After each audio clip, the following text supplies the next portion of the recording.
Did you know that the only way that Harvard can teach Ethics 101 is if they steal it from the Christians? I've been saying that for years, and with a smile on my face every single time.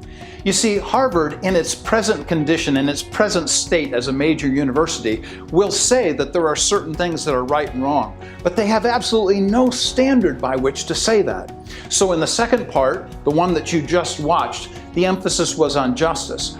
So in this part, we want to talk about the issue of ethics.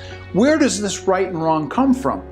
If you're not a Christian, if you're not a believer in the one true God, then you have to get your ethics from someplace, because if ethics is just left up to us, then there's nothing really. Any community, any individual, any person is going to be able to tell you what's right and wrong for them, and them trying to impose it on you. All of that is simply power. So when we think about the issue of stealing ethics, the only way that ethics can be taught from a Christian vantage point is if there is an eternal God who has established all things. So back to my mantra again.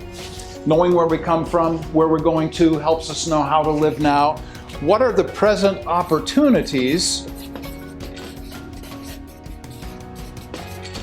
that we have to live in this life? And to complete the diagram, knowing where we come from and where we're going to helps us know how to live now.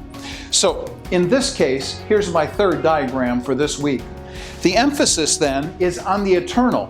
If there is an eternal God who has established justice, He is going to be the one who completes and perfects all justice. Then I can count on Him to say, He is going to be the one for me to establish right and wrong and ethics.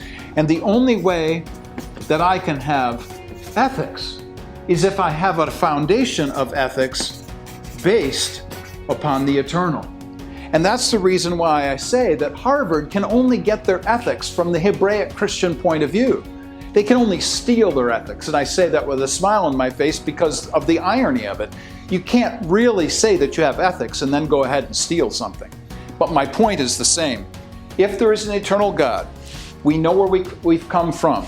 This eternal God is going to establish complete and perfect justice in the end, knowing where we're going to. Helps us to understand that there is a right and wrong, a standard for ethics, knowing how we ought to live now. That's the emphasis of what difference does all of this make.